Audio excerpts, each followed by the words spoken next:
Hello everyone. तो आज जो पोएम हम करने वाले हैं वो है सीबीएसई क्लास 9th की फोर्थ पोएम, चौथी पोएम है the lake isle of Innisfree. ठीक है, इस पोएम में जो पोएट है वो एक्चुअली बता रहा है एक ऐसी जगह के बारे में, इनिसफ्री की लेक के बारे में। इनिसफ्री एक जगह का नाम है जहाँ पे उसने ना अपना बचपन बिताया था, और आज वो उस जगह पे नहीं रहता, लेकिन उस जगह को वो बहुत बहुत ज़्यादा याद करता है, क्योंकि वहाँ पे नेचर की ब्यूटी है, नेचुरल ब्यूटी है, वहाँ बहुत ज़्यादा शांति है। तो चलिए पढ़ते हैं इस पोएम को। और आगे बढ़ने से पहले यार रिक्वेस्ट करूँगा कि अगर अभी तक आपने अपने भाई के चैनल इंग्लिश बाबा को सब्सक्राइब नहीं किया तो यार सब्सक्राइब कर लो जल्दी से।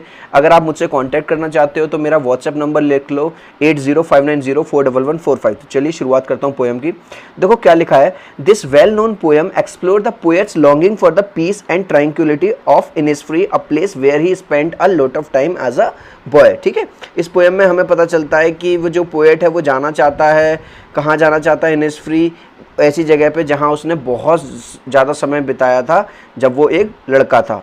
This poem is a lyric, और ये जो पोएम है ना एक लिरिक की फॉर्म में है, सॉन्ग की फॉर्म में है, गाने की फॉर्म में। ठीक है, चलिए पहले 3 स्टेंजाज हैं, तो यार पहला स्टेंजा देख लेते हैं। I will arise and go now and go to Innisfree. Poet क्या कह रहा है, अब बस मैं उठना चाहता हूँ, अब यार बहुत हो गया, अब बस मैं जाना चाहता हूँ, अब मैं उठूंगा और जाऊंगा, और कहाँ जाऊंगा, इनिसफ्री जाऊंगा। And a small cabin build there of clay and wattles made. अब देखो यहाँ एक वर्ड आया कैबिन। कैबिन का मतलब है छोटा सा कमरा या घर, और वो क्या कहता है, मैं इनिसफ्री जाऊंगा और वहाँ पे एक छोटा सा घर या छोटा सा कमरा बनाऊंगा। Of clay and wattles made, clay का मतलब है मिट्टी का, और वेटल्स का मतलब है छोटी छोटी डंडियों का, जैसे गाँव के घर होते हैं ना, उस तरह का मैं एक घर बनाऊंगा। 9 bean rows will I have there a hive for the honey bee. अब वो क्या कह रहा है, और वहां पे खाने के लिए मैं क्या उगाऊंगा, बीन्स उगाऊंगा। ठीक है, और अ हाइव फॉर हनी बी, और एक हाइव बनाऊंगा, मतलब जो हनी बी होती है ना, मधुमक्खियां, वो क्या बनाती हैं, अपना हाइव बनाती हैं। तो वो कह रहा है कि मैं खाने के लिए वहाँ पे एक तो बीन्स को उगाऊंगा, और देखूंगा कि वहाँ पे कोई हाइव भी बन जाए हनी बीज का। तो यानी वो क्या कहना चाह रहा है कि जब मैं इनिसफ्री जाऊंगा छोटा सा घर बना लूँगा, कमरा बना लूँगा, वो भी किसका, मिट्टी का, और लकड़ियों की डंडी जो होती है छोटी छोटी, उनका, वेटल्स का, और वहाँ पे क्या उगाऊंगा, बीन्स उगाऊंगा, और हनी बी से के हाइव से मैं वो जो हनी लूँगा। And live alone in the bee loud glade, और मैं बिल्कुल अकेला रहूँगा। कहाँ पे, बी लाउड ग्लेड का, यहाँ GLAD का मतलब होता है ओपन स्पेस, मतलब ऐसा खाली जगह पे जहाँ इतनी शांति होगी, वहाँ पे मैं कैसे रहूँगा, अकेला रहूँगा। और बी लाउड का मतलब है वहाँ पे मुझे सिंगिंग की, यानी कि बीज की, उन मक्खियों की सुंदर सुंदर जो आवाज़ है वो मुझे आती रहेगी। Second stanza. And I shall have some peace there for peace comes dropping slow, और इस तरह से मुझे वहाँ पे क्या मिलेगी, कुछ शांति मिलेगी, पीस मिलेगी। क्योंकि पीस कैसे फील होती है, धीरे धीरे पीस को फील करने से। वो जो पीस है, वो जो शांति है, वो धीरे धीरे से मेरे दिमाग में, मेरे दिल में आएगी।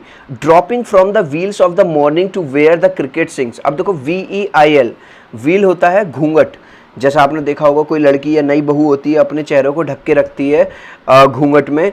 तो वो कह रहा है कि जब वहाँ की जो सुबह होगी वो ऐसी सुबह होगी कि वो धीरे धीरे धीरे धीरे सुबह होगी।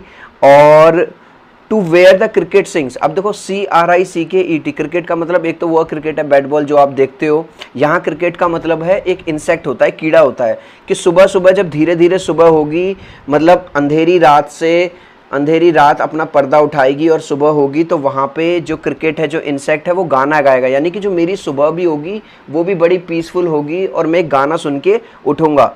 Theirs midnight's all a glimmer and noon a purple glow. अब देखो ग्लिमर का मतलब होता है शाइनी। तो वो कहता है मिडनाइट का मतलब जो आधी रात होगी वो तारों से भरी हुई होगी, बड़ी चमचमाती रात होगी, मैं उसे भी इंजॉय करूँगा। और जो नून होगी, जो दोपहर होगी, वो पर्पल ग्लो, मतलब पूरी एकदम शाइनी होगी, मैं उसे भी इंजॉय करूँगा। And evenings full of the linnet's wing, और जो शाम होगी वो लिनेट्स के विंग्स के भरी होगी। अब लिनेट क्या होता है, लिनेट होती है एक छोटी सी चिड़िया। तो वो कहता है कि मैं सुबह से लेके शाम तक, अब सुबह क्या कहता है,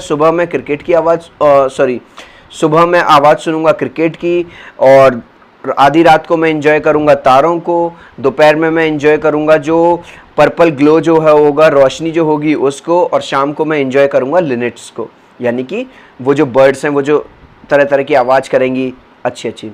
आई will arise and go now for always night and day. अब वो वहीं पे बैठा हुआ है जहाँ पे वो है, लेकिन वो जाना चाहता है इनिसफ्री। तो अब वो क्या कहता है, अब भाई बहुत हो गया, अब मैं उठूंगा और जाऊंगा। For always night and day I hear the lake water lapping with the low sounds by the shore.